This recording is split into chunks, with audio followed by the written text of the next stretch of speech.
नमस्कार, आप देख रहे हैं मिरर मीडिया। मैं हूं अनुपम कुमार। हमारे खास कार्यक्रम खबरनामा में आपका स्वागत है। बढ़ते हैं आज की सुर्खियों की ओर। बोकारो में तेज आवाज के साथ धंसी जमीन, गोब बनने से इलाके में हड़कंप।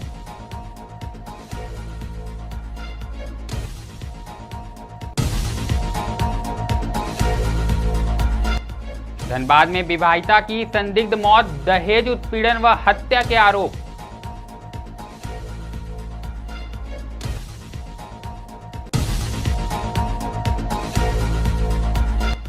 आसनसोल में दिखा वाराणसी का रंग, भव्य दुर्गा पूजा पंडाल लोगों का खींच रहा ध्यान।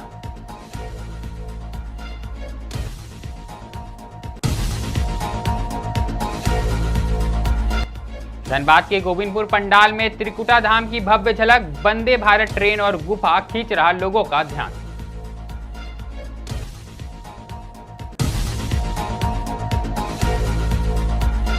प्रधानमंत्री मोदी की मन की बात ने समाज को किया प्रेरित, धनबाद में हुआ विशेष आयोजन।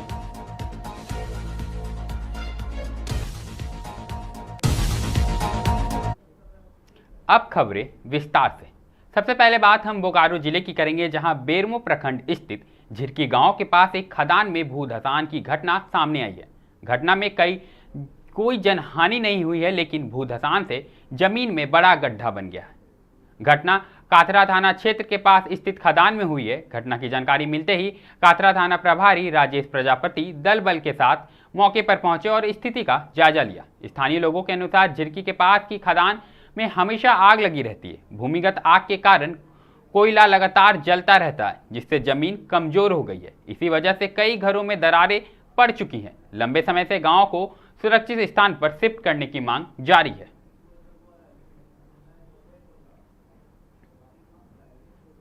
अगली खबर धनबाद से आई है, जहां अमलाबाद ओपी थाना क्षेत्र के सीआरडी C4 की रहने वाली पूर्णिमा देवी की रविवार को SNMMCH में इलाज के दौरान मौत हो गई। महिला के मायके पक्ष ने ससुराल वालों पर मारपीट कर जहर खिलाने का आरोप लगाया है। मृतका के भाई नारायण पंडित ने बताया कि शनिवार को बहन के भेसुर ने फोन कर सूचना दी थी कि अजय शंकर पांडे द्वारा पत्नी के साथ मारपीट की गई है। जब उन्होंने बहन को फोन किया तो उसने रोते हुए कहा कि पति ने मारपीट कर जहर खिला दिया है और उसे बचाने की गुहार लगाई। इसके बाद गंभीर हालत में उसे अस्पताल ले जाया गया, जहां रविवार को इलाज के दौरान उसकी मौत हो गई। नारायण पांडे का आरोप है कि बीते 1 साल से अजय शंकर पांडे 1 लाख रुपए की मांग कर रहा था। पैसे नहीं देने पर वह बहन को प्रताड़ित करता था। आरोप यह भी है कि शनिवार को भी रुपए नहीं देने पर उसकी बहन की हत्या कर दी गई। मृतका की बहन सावित्री पांडे ने बताया कि पूर्णिमा देवी के शरीर पर कई चोट के निशान मिले हैं। हाथ, जांघ और गर्दन पर चोटें साफ दिखाई दे रही है। उन्होंने कहा कि अजय शंकर पांडे को कोई काम नहीं करता है और हमेशा पैसे की मांग करता रहता था। मारपीट है, देखिए उसका शरीर में पूरा दाग है, तो देखने का चीज है, कोई भी देख सकता है। सामने से ऐसा जगह में तो आ गए ना, तब उम्मीद नहीं गए। हम भी तो किसी का कर रहे हैं। हम बहुत छोटा, हम ससुराल गए थे, लेकिन मेरा सास ननद पति बहुत अच्छी है। आपकी बहन का उम्र कितना होगा अभी? उम्र उसका 27-30 साल। पढ़ी लिखी थी, ऐसा बात नहीं, लेकिन घर से बाहर कभी नहीं निकली। तो किस पर आप आरोप लगा रहे? किनके? आरोप लगा। क्या नाम है उनका? अगर अच्छा रहता तो ये हाल नहीं। क्या नाम है उनका? पति का नाम अजय शंकर पांडे। क्या काम करते हैं वो? कुछ नहीं करते हैं। वो अगर कुछ काम करते तो ससुराल से पैसा मांगते हैं। 1 लाख रुपया का डिमांड किया। जब हमको बाइक लेना है बिजनेस। अभी क्या उम्मीद करते हैं आप प्रशासन से? सर क्या उम्मीद करेंगे, न्याय मिले अच्छा से। बस एक बच्चा ही है छोटा। आज से 6 महीना पहले बाइक खरीदने के लिए 1 लाख रुपया का डिमांड किया था। तो बाइक खरीदेंगे, पैसा दीजिए। हम लोगों ने पैसा नहीं देने सकेंगे।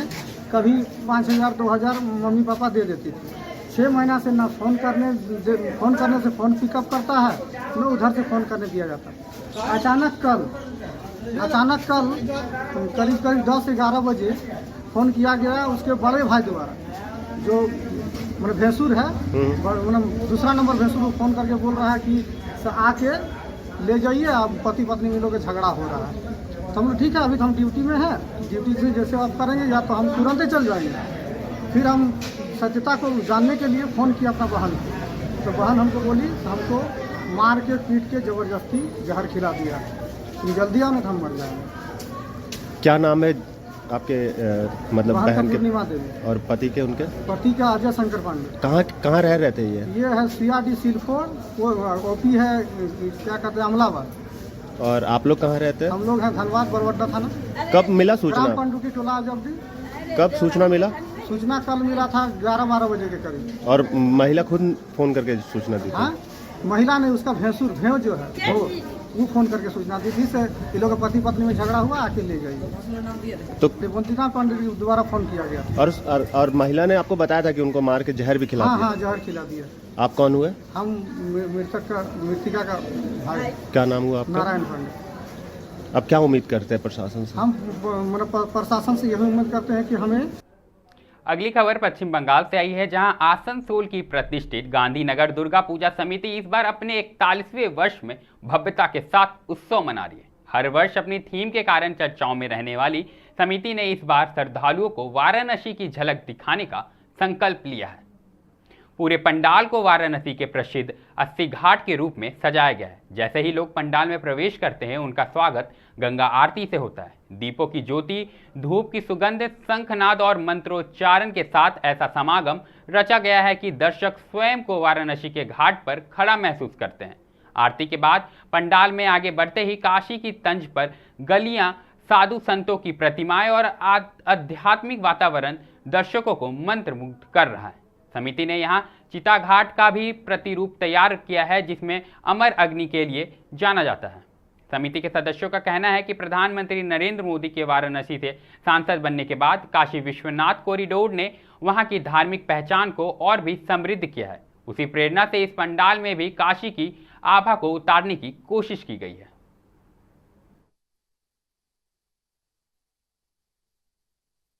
देखिए, ये जो है हमारा पचगछिया में स्थित है। हमारा ये जुबली मोड़ से आपका 1 किलोमीटर में आप लोग यहाँ आएंगे तो आपको पहला बात है कि बनारस का जो 80 घाट है उसको दर्शाने का हम लोग कोशिश किए हैं।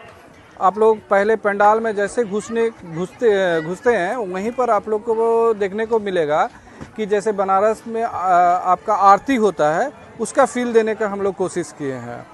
उसके साथ साथ जैसे आप लोग पंडाल में प्रवेश करेंगे, उसके साथ साथ जैसे बनारस के गलियों में जैसे साधु संत लोग रहते हैं, जैसे हर तरह आप लोग देखिएगा बनारस में साधु संत आदमी जैसे रहते हैं, वही उसी फील देने का कोशिश किए हैं।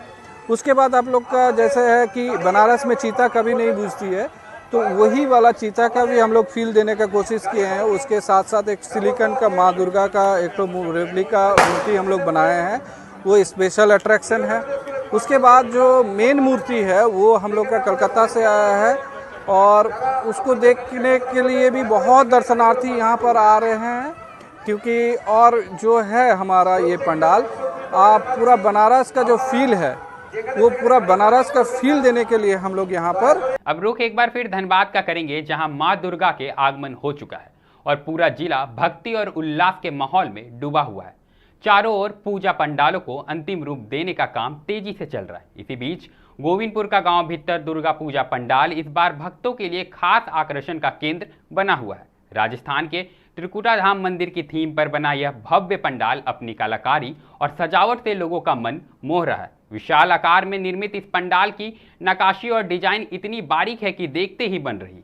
वहीं शाम ढलते ही यहाँ शुरू होने वाली इसकी विशेष लाइटिंग पूरे वातावरण को और भी दिव्य बना रही है। इस बार पंडाल में खास तौर पर वंदे भारत ट्रेन का भी मॉडल तैयार किया गया है, जिसमें लोग प्रवेश कर सकते हैं। इसके साथ ही एक गुफा का निर्माण भी किया गया है, जो दर्शकों और श्रद्धालुओं को काफी ज्यादा आकर्षित कर रहा है। भक्तों का कहना है कि यह पंडाल न केवल धार्मिक आस्था का प्रतीक है, बल्कि सांस्कृतिक धरोहर और कारीगरों की मेहनत का भी अद्भुत उदाहरण है। माँ दुर्गा के पट सप्तमी यानी सोमवार से भक्तों के लिए खोल दिए जाएंगे। रविवार को प्रधानमंत्री नरेंद्र मोदी ने 126वें मन की बात के माध्यम से देशवासियों को संबोधित किया। इस कार्यक्रम का प्रसारण धनबाद के कमेटी हॉल कोयला नगर में भी आयोजित किया गया, जिसमें समाज के विभिन्न वर्गों के लोग, विशेषकर मजदूर और महिलाएं बड़ी संख्या में मौजूद रहीं। सभी ने प्रधानमंत्री की बातों को ध्यानपूर्वक सुना। मीडिया से बात करते हुए समाजसेवी कुमनाथ सिंह ने कहा कि मोदी जी की मन की बात लोगों के लिए प्रेरणा का स्रोत रही। उन्होंने स्वदेशी उत्पादों को अपनाने और उन्हें बढ़ावा देने पर जोर दिया। इस कार्यक्रम में समाज के तमाम वर्गों ने हिस्सा लिया और प्रधानमंत्री की बातों से सीखने और समझने का महत्वपूर्ण अवसर प्राप्त किया। आज हम लोग धनबाद के कमेटी हॉल में कोयला नगर में आज मोदी जी का 126वीं मन की बात को सुना और उनके मन के बात से सुनने में ये चीज़ हम लोग को बहुत ऊर्जा मिलती है। सभी लोगों को आज धनबाद के गणमान्य लोग थे, मजदूर लोग थे, भाई मित्र माँ बहन सब लोग थी यहाँ पर। और मोदी जी का जो आज मन की बात से ये चीज़ लगता है कि हर जाति के वर्ग के लोग के बारे में सोचते हैं। जैसे जो पहले तो जीएसटी हुआ, ये जीएसटी से पूरे देश में हर आदमी को इससे लाभ मिलेगा, हर चीज़ सस्ता होगा। और उनका एक चीज़ थी उनका जो संकल्प है कि अपने ही देश के बनाए हुए हर चीज़ को उपयोग करना चाहिए। तो हम भी चाहेंगे कि जितने भी पूरे भारत के लोग हैं अपने देश का हर चीज़ का इस्तेमाल करें, विदेशी चीज़ को छोड़ें। और काली पूजा, दुर्गा पूजा और छठ माँ का जो वो एक अपने पूरे देश में जो सिस्टम बना रहे कि जो छठ का प्रोग्राम होने वाला है अपने देश में नहीं, वो पूरे विदेश में भी मनाने का उन्होंने जो प्रोग्राम किया है। पूरे देश में हम लोग का हिंदू जाति का जो पर्व है दुर्गा माँ, ये लोग का पूरे देश में भी पूजा जाएगा। दुर्गा पूजा चल रहा है, इसमें क्या संदेश? माता का पूजा है, पूरे धनबाद जिला वासियों पूरे धूमधाम से मनाएं, खुशी से मनाएं। माँ करे कि हमारे पूरे धनबाद में शांति, समृद्धि और खुशहाल रहे, सब लोग अमन चैन से अपना ज़िंदगी अपना व्यतीत कर अपने परिवार के साथ, यही हमारा माता से कामना रहेगा। अब बात साहेबगंज की, जहां कहा जाता है कि इंसान अपने जीवन में ऐसे काम करे जिन्हें समाज कभी नहीं भूलता। साहेबगंज जिले के ओम प्रकाश प्रजापति बाबा भी ऐसे ही प्रेरणादायक व्यक्ति हैं। उन्हें लोग सड़क सुरक्षा प्रहरी और सर्व मित्र के रूप में जानते हैं। बाबा वर्षों से सड़क दुर्घटना पीड़ितों की मदद करते आ रहे हैं। हादसे की सूचना मिलते ही वे प्रशासन से पहले मौके पर पहुंचकर घायल लोगों को अस्पताल तक पहुंचाते हैं और कई बार लोगों की जान बचाने में अहम भूमिका भी निभाते हैं। इतना ही नहीं, जिले में जहरीले सांपों से सुरक्षा के लिए बाबा हमेशा तत्पर रहते। किसी घर में सांप दिखाई देने पर वह तुरंत पहुंचकर उसे सुरक्षित पकड़ते हैं और जंगल में छोड़ देते हैं। इसी वजह से लोगों ने उन्हें सर्प मित्र के नाम से सम्मानित किया है। उनके इन अनोखे स्वभाव को देखते हुए समाज हित के कार्यों के लिए जिला प्रशासन ने कई बार उन्हें सम्मानित भी किया है। धूप, बारिश, दिन रात की परवाह किए बिना बाबा हमेशा जरूरतमंदों की मदद के लिए तैयार रहते हैं। नमस्कार, मैं आपको 25 वर्ष पीछे ले चलता हूं और एक रोचक जानकारी देने का प्रयास करता हूं। तो दोस्तों, वो साल था 2000 का और महीना था अगस्त का, यानी कि रक्षाबंधन से पहले, यानी कि आज से लगभग 25 वर्ष पहले हमसे जो बड़े भाई थे उनका नाम था शिव शंकर पंडित और वो मिट्टी का काम करते थे। चूँकि भाई मैं कुम्हार हूँ, मैं कुम्हार का बेटा हूँ, तो मैं एक गरीब फैमिली से बिलोंग करता हूँ। तो दोस्तों, सुबह सुबह एक कढ़ाई रखा हुआ था और कढ़ाई में राख था, राख। वो मिट्टी बनाने के वक्त जो है वो राख का ज़रूरत पड़ता है। तो वो कढ़ाई गए थे उठाने के लिए और जैसे ही कढ़ाई उन्होंने उठाया वैसे ही उनको सांप बाइट कर दिया। कढ़ाई के नीचे गोल बैठा हुआ था एक कोबरा, यानी कि एक नाग सांप नीचे कढ़ाई के नीचे वो गोल घेरा बनाकर बैठा हुआ था। और जैसे ही उन्होंने कढ़ाई को पकड़ा वैसे ही उनके हाथ में उसने बाइट कर दिया।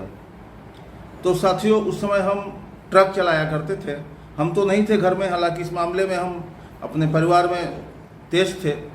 तो हमें भी सूचना मिली तो हम उस समय मनिहारी में थे, एलसीटी से उस पार गिट्टी लेकर गए थे पूर्णिया, वापस में हम मनिहारी में थे। और उस समय हम साहेबगंज शहर के जाने माने व्यक्ति जो है हमारे मित्र प्रकाश कुमार वर्मा, प्रकाश भैया का हम गाड़ी चला रहे थे। तो दोस्तों, सांप तो बाइट कर लिया। हम आए इस बार तो पता चला, घर पर गाड़ी खड़ी किए तो पता चला कि हॉस्पिटल ले गए हैं। हॉस्पिटल से फिर उनको ठंडा घर में रखा गया है, यानी कि आपका जहाँ विश्वकर्मा पूजा होता है चर्च रोड स्टेशन के, साहेबगंज स्टेशन के ठीक सामने, उसी जगह पर रखा हुआ है। तो कोई कह रहा है कि झाड़ फूँक कराना होगा, कोई कह रहा है मदन शाही जाइए। तो हम उस समय जो है तो ब्रह्मदेव यादव का मोटरसाइकिल मांगे, ब्रह्मदेव भैया का, सॉरी, चूँकि हमसे बड़े बड़े हैं और मैं उनको भाई मानता हूँ शुरू से ही। तो मैं ब्रह्मदेव भैया, चूँकि ब्रह्मदेव यादव का घर तालबन्ना में है, हमने उनका गाड़ी लिया मोटरसाइकिल। और कुछ लोगों का कहना था कि आप फरक्का की ओर जाइए तो आपको ढाक वाला मिलेगा। हालांकि हम आए इधर, लेकिन कहीं पता नहीं चला दोस्तों, फिर हम वापस चले गए। और फिर कुछ लोगों ने कहा कि नाक का बत्ती जो है अभी नहीं गिरा है। तो फिर हम उनको लेकर के मिर्जा चौकी नामनगर गए। तो जब नामनगर गए तो एक मौलवी साहब आए, तो उन्होंने बताया कि नहीं, नाक का बत्ती गिर चुका है। खबरनामा में अभी के लिए फिलहाल इतना ही। ऐसी तमाम खबरों से हम आपको अवगत कराते रहेंगे। बने रहें मिरर मीडिया के साथ।